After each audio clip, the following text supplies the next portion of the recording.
नमस्कार। नई परख पर आप सब लोगों का स्वागत है।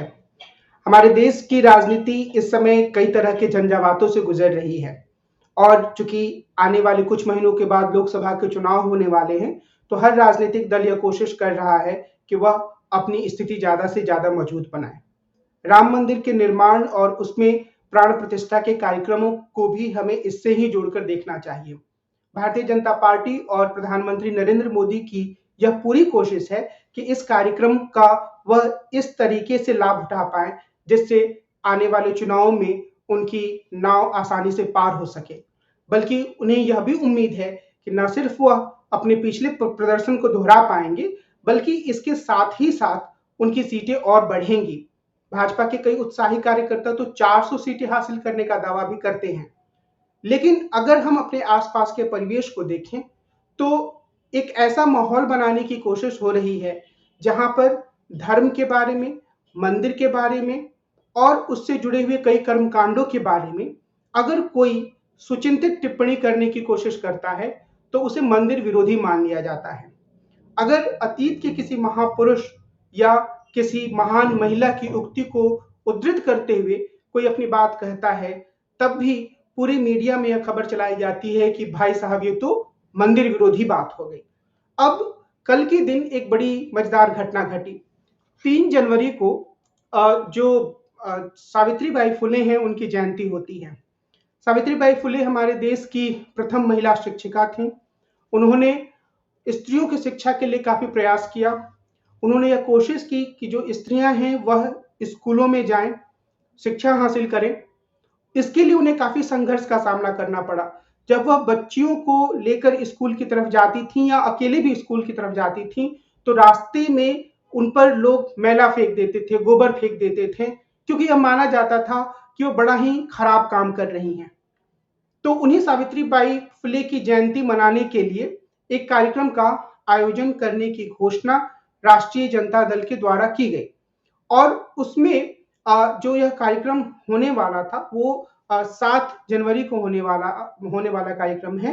और उसमें जो पोस्टर बना जिसको लेकर काफी हंगामा बरपा है, उस हंगामे का मुख्य कारण यह था कि वहां पर यानी उस पोस्टर पर सावित्रीबाई फुले का एक कथन उद्धृत किया गया और उस कथन में यह कहा गया कि मंदिर का मतलब मानसिक गुलामी का मार्ग है और स्कूल का मतलब होता है जीवन में प्रकाश का मार्ग।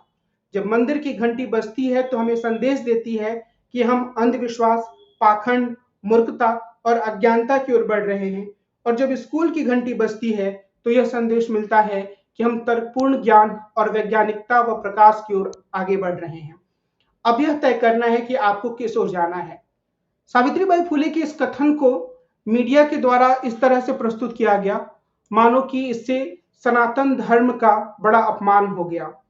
आपके टीवी पर अलग अलग तरह के डिबेट आपको देखने को मिले होंगे और इन सारे डिबेट्स में यह बताने की कोशिश की गई कि जो राष्ट्रीय जनता दल है, जो इंडिया गठबंधन है, उसके लोग राम मंदिर के विरोधी हैं, क्योंकि भारतीय जनता पार्टी को इस बात का पूरा एहसास है कि अगर उन्हें चुनावों में राम मंदिर बनाने का ज्यादा से ज्यादा फायदा हासिल करना है तो वह फायदा सिर्फ इस बात से नहीं मिलेगा कि उन्होंने राम मंदिर बनवाया और उसमें उनकी भूमिका को जनता सराहे, हिंदू मतदाता उन्हें ज्यादा से ज्यादा वोट दे, बल्कि उन्हें यह भी साबित करना है कि बाकी सारे लोग जो हैं वो राम मंदिर के विरोधी हैं, मंदिर के विरोधी हैं।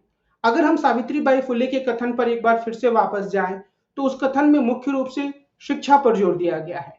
उस कथन में इस बात पर जोर दिया गया है कि हमें मंदिर के घंटों की तरफ ज्यादा ध्यान ना देकर स्कूल की घंटी की तरफ ज्यादा ध्यान देना चाहिए।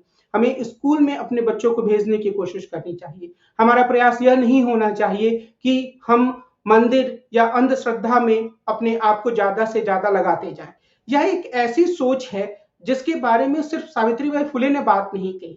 अगर आप स्वामी विवेकानंद को पढ़ें, अगर आप अन्य कई मनीषियों को पढ़ें, अगर आप गांधी को पढ़ें, अंबेडकर को पढ़ें, तो उन सब में यह बात बार बार सामने आती है कि शिक्षा को ज्यादा महत्व दिया जाना चाहिए और जो धार्मिकता है उसका जीवन में स्थान है, लेकिन उस धार्मिकता को इतना ज्यादा महत्व नहीं दिया जाना चाहिए कि वह बाकी सारे पहलुओं को, बाकी सारे आयामों को गौण कर दे। लेकिन अगर हम मौजूदा समय में अपने राष्ट्रीय जीवन को देखेंगे तो हम यही पाएंगे कि धार्मिकता को इतना ज्यादा महत्व दिया जा रहा है, इतना ज्यादा महत्व दिया जा रहा है, मानो जीवन के बाकी सारे पहलू बिल्कुल गौण हो चुके हैं। हमारे देश में शिक्षा की क्या स्थिति है, हमारे देश में बेरोजगारी की क्या स्थिति है, महंगाई कितनी है, इस पर अगर आप बात करते हैं और उसके साथ एक वाक्य यह जोड़ देते हैं कि बहुत ज्यादा धार्मिकता पर जोर दिया जा रहा है हमारे देश में, तो सीधे तौर पर इस बात का खतरा है कि आपको मंदिर विरोधी घोषित कर दिया जाएगा। और उस स्थिति में ऐसा जरूर होगा अगर आप जाने अनजाने इंडिया गठबंधन के किसी घटक दल से जुड़े हुए हैं।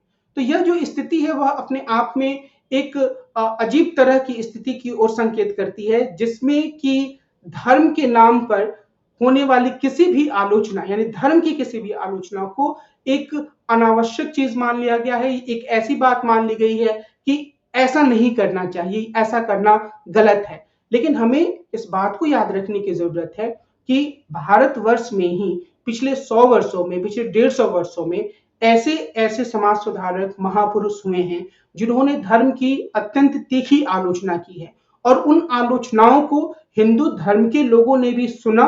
कुछ लोग उससे सहमत हुए, कुछ लोग उससे असहमत हुए।